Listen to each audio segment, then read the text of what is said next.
Welcome to Sacrilegious Discourse. For this is what the Sovereign Lord says. Why do you need prophets to tell people who you are and what you want? If you can justify everything that the God of the Bible has done, then you can justify any of your behavior. A lot of this mentality is trickling into what is now mainstream right-wing Christianity. I am capable of empathy greater than this God of the Bible. This is a Bible that they tell kids. This is the good Lord. This is the good book.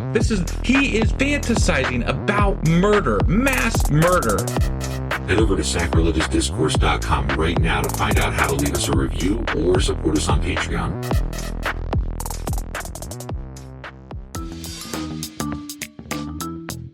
Hey there, sinners and saints. It's your favorite Bible-bashing duo from Sacrilegious Discourse, and we need your help. That's right, folks. We're raising funds for some heavenly equipment and a studio that doesn't sound like it's in the depths of hell. Our current setup, let's just say it's more apocalypse than audiophile. So if you want to hear us dissect the Bible without the background noise of demonic squirrels, chip in a few bucks. We're aiming for $5,000 to upgrade our audio and build a studio worthy of blasphemous banter. Donate today and help us spread the good word of atheism. You can find a link right on our homepage, sacrilegiousdiscourse.com. Every dollar counts. Even if it's from your collection plate.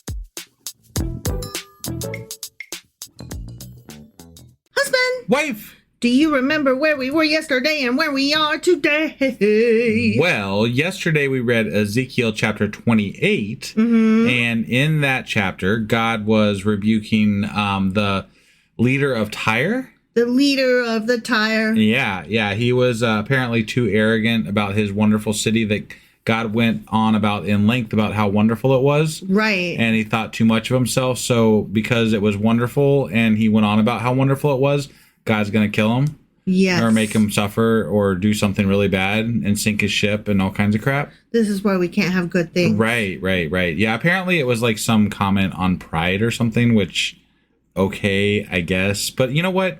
The longer I live, the more I am in this world, to the extent that it doesn't affect other people, I feel like it's a good thing to have pride. Yeah. Pride is a good thing.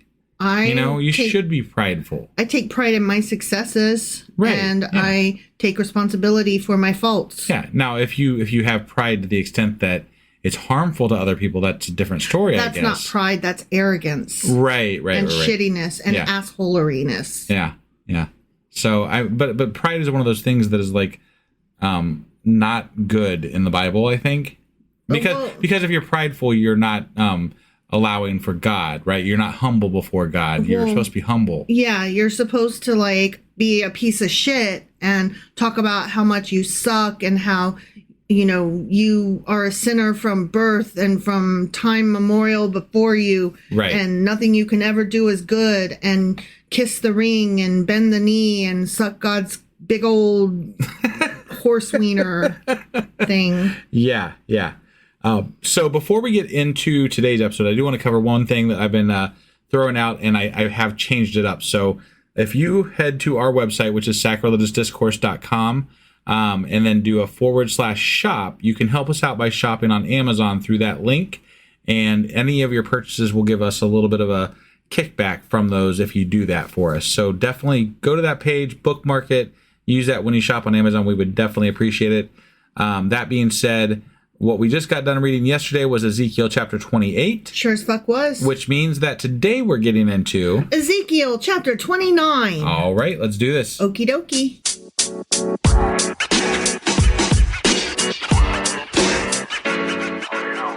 All right, Ezekiel, or Ezekiel, as I like to say. You took away my bit. I did. Chapter 29. All right. We're going to yell at Egypt, and we're going to start out with a date, and so then I will immediately jump over to my notes to tell you what that date means. Got it. Okay. And I just wanted to give you that heads up, because it's before we even complete the first sentence. Okay. Which I hate. Sure. All right, ready? I'm ready. In the 10th year, in the 10th month, on the 12th day, the word of the Lord came to me. Okay. All right, good stuff. Yep. All right, so in the 10th year, 10th month, 12th day, corresponds to about January 7th, 587 BCE. Okay. Okay, and Yep. that was the 10th year of Zedekiah. Sure. All right. So anyway, on that fucking day, the word of the Lord came, and guess what he said? He, I don't know. What did he Son say? of man, Yeah, mere human. you Yes. fucking worm, set your face against Pharaoh, king of Egypt, and prophecy against him and against all of Egypt. This is like a better version of the ending of Jeremiah. Yes. You know? I was thinking the same thing. Like in Jeremiah, they were like, we're going to just real quick trash all these other groups. Yeah. You know, but Ezekiel's like, no, we're going to go in detail about it. We're going to talk about them and like do this for real. Yeah. Yeah. Let's sit down with Dr. Phil and do an interview. And I'm like, but do you really want to go up against Egypt? Don't you remember? That's where you fucking came from. Yeah. You know, Yeah. supposedly. Well, and, I mean, I don't think that they ever got conquered. So, like, Right. I mean, this prophecy, whatever this is coming, probably is not correct to some extent. I'm not sure. Let's talk about Okay. it. All right. Let's I'm just saying. Let's see what they have to say. Yeah. Okay, so turn your face to Egypt and bitch about him. Sure. Speak to him and say, this is what the sovereign Lord says. Okay. I says, I'm against you, Pharaoh, king of Egypt, you great monster lying among your streams. Wow. You say, the Nile belongs to me. I made it for myself. Okay. But I will put hooks in your jaws and make the fish of your streams stick to your fucking scales. Okay. I will pull you out from among your streams with all the fish sticking to your scales. Ew. Sticking to your scales. Like you weigh it on the scale and they'll stick to it and then that causes a problem, I guess, or something? I think he's going to be referring to him as a crocodile, but I'm not there yet. Okay. So I'm not sure. Okay. I think it means like the scales of a fish. All right. But I could be wrong. Yeah. I will leave you in the desert, you and all the fish of your streams. You will fall on the open field and not be gathered or picked up. I will give you as food to the beasts of the earth and the birds of the sky. Then all who live in Egypt will know That he is the Lord? that I am the Lord. Yeah, you got it.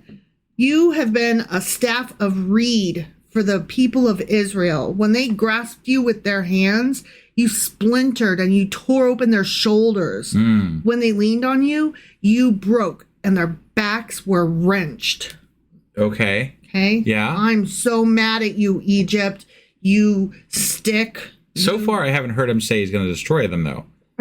Which is interesting because, you know, Egypt is very large. Right. And so it's interesting that he's not like everybody else that he hates. He's like, I'm going to destroy you, right? Well, I mean, he bitched at him for a minute before he got there. So That's true. Maybe he's still going to do that. Yeah, I don't know. We've got Let's some see. chapter left. Let's see All what right, happens. sure. Therefore, this is what the sovereign Lord says. Okay. I will bring a sword against you and kill both man and beast. Okay, here it is. Here it is. Here it is. Okay. Egypt will become a desolate wasteland.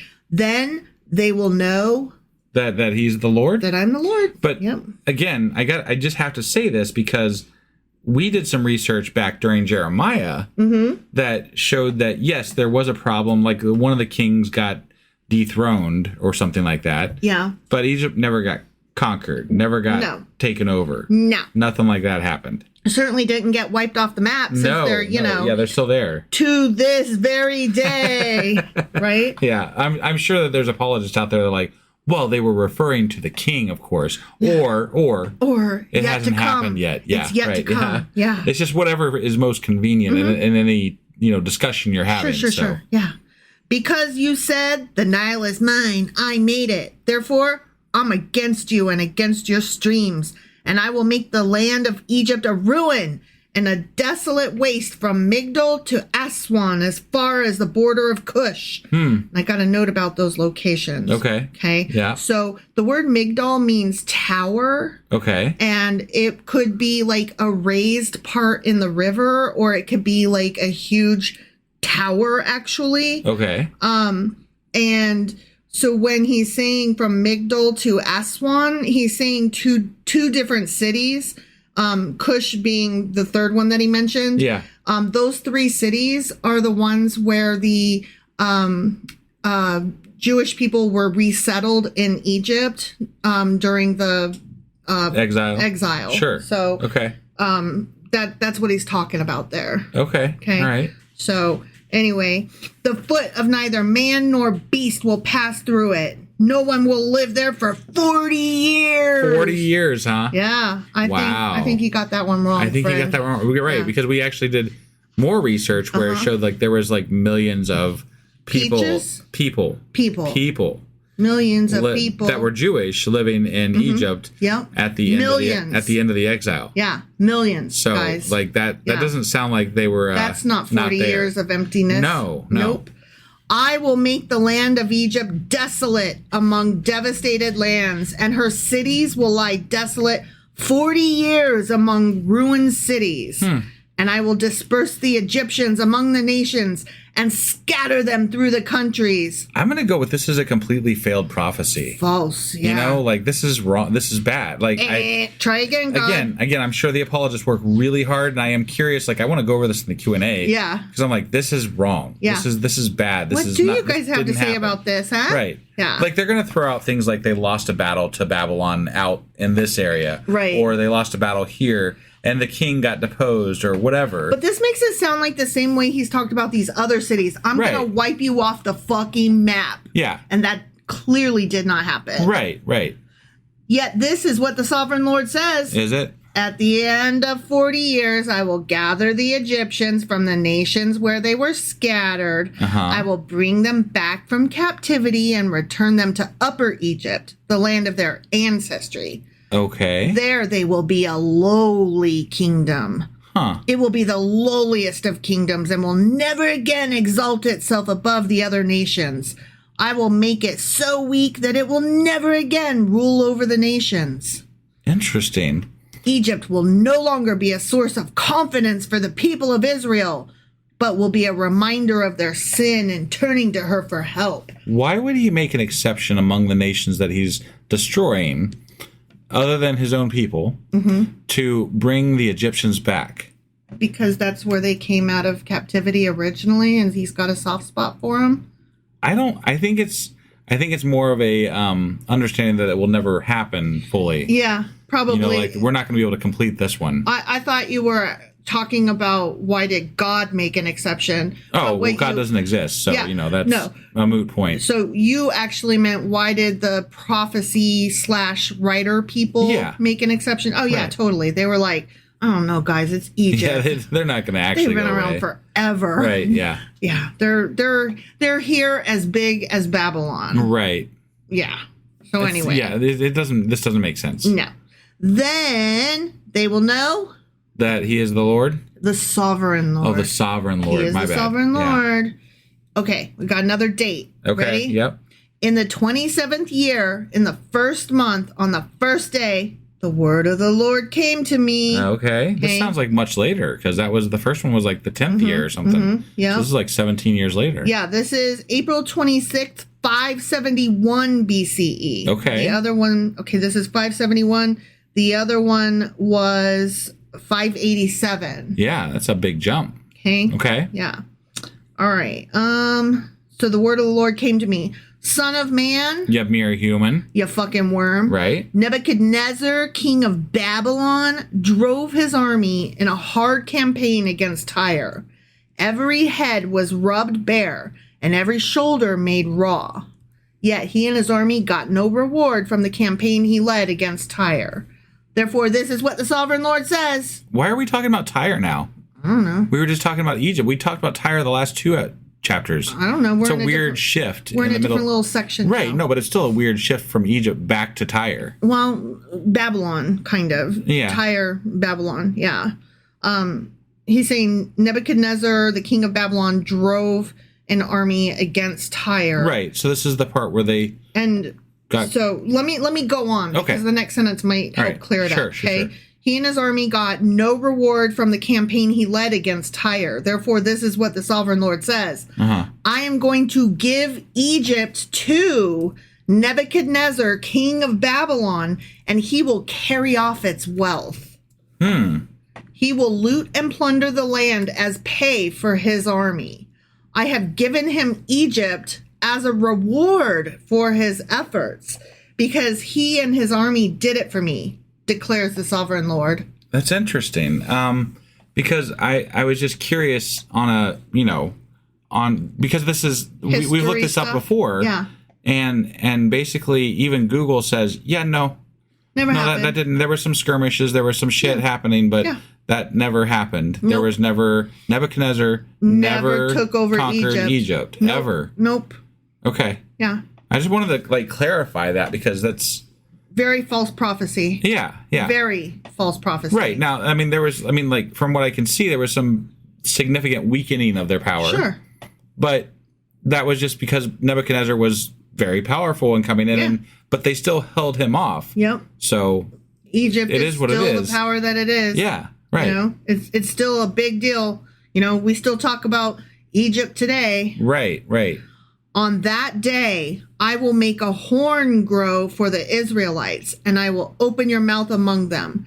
Then they will know that he's the fucking Lord. That I am the fucking Lord. Yeah. The end. Okay. All right. Yeah. All right. Yeah. So that was a completely false prophecy. It was. In some regards. Again, I'm sure that apologists will say that the invasions that did happen and that weakened Egypt were the ones that God was talking about, right? Mm-hmm. But that just doesn't track in my mind, right? Because they're supposed to be gone for 40 years. He's going to scatter them for 40 years. Mm-hmm. That never happened. And you can pick it apart and say, well, but no, well. They were supposed to be destroyed for 40 years. Yeah, and they weren't. Right. Period. And they certainly weren't empty land for 40 years. Yeah. So this is wrong. God was wrong. God was not correct in the Bible. But what I'm really upset most about is that where it says, you great lying monster, or you great monster lying among your streams. Yeah. In other translations, it's a crocodile, and I was going to sing a crocodile song. Oh, now you have crocodile tears, huh? I do. Yeah. I'm really sad. That's sad. Yeah. I'm sorry. You don't even ask me, what's a crocodile song? What's a crocodile song? I have a crocodile song. Do you want to sing the crocodile song? I do. Go ahead and sing the crocodile song. Have you heard a crocodile song before? Maybe. I don't recall, but maybe. Okay, so this is how it goes. Ready? I'm ready. Okay.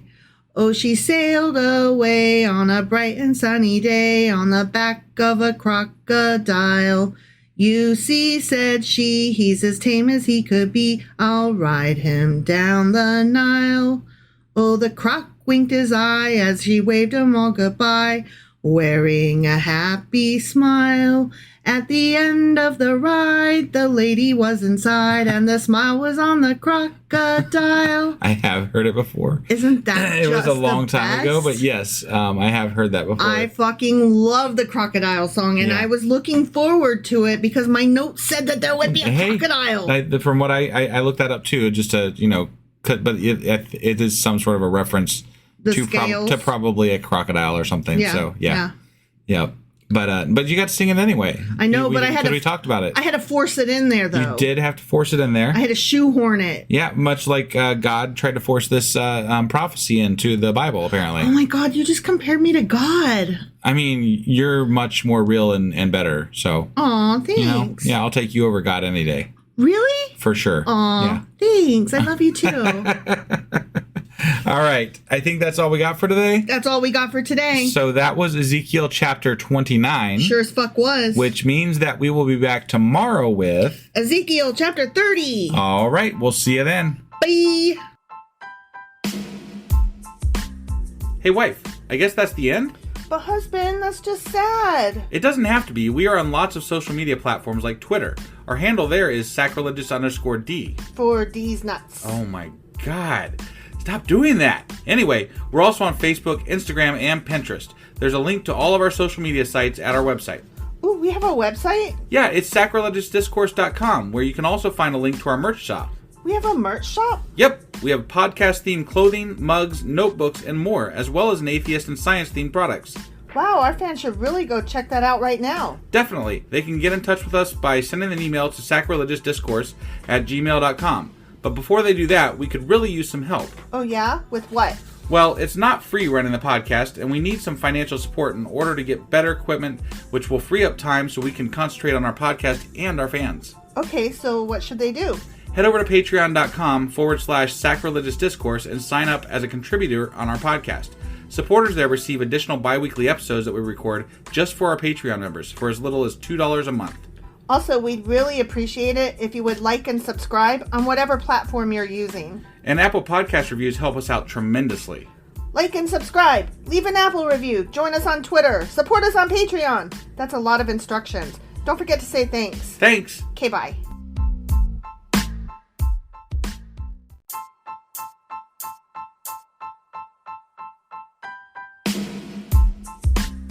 Hey wife, I guess that's the end? But husband, that's just sad. It doesn't have to be. We are on lots of social media platforms like Twitter. Our handle there is sacrilegious_D. For D's nuts. Oh my God. Stop doing that. Anyway, we're also on Facebook, Instagram, and Pinterest. There's a link to all of our social media sites at our website. Ooh, we have a website? Yeah, it's sacrilegiousdiscourse.com, where you can also find a link to our merch shop. We have a merch shop? Yep, we have podcast-themed clothing, mugs, notebooks, and more, as well as an atheist and science-themed products. Wow, our fans should really go check that out right now. Definitely. They can get in touch with us by sending an email to sacrilegiousdiscourse@gmail.com. But before they do that, we could really use some help. Oh yeah? With what? Well, it's not free running the podcast, and we need some financial support in order to get better equipment, which will free up time so we can concentrate on our podcast and our fans. Okay, so what should they do? Head over to patreon.com/sacrilegiousdiscourse and sign up as a contributor on our podcast. Supporters there receive additional bi-weekly episodes that we record just for our Patreon members for as little as $2 a month. Also, we'd really appreciate it if you would like and subscribe on whatever platform you're using. And Apple Podcast reviews help us out tremendously. Like and subscribe, leave an Apple review, join us on Twitter, support us on Patreon. That's a lot of instructions. Don't forget to say thanks. Thanks. Okay, bye.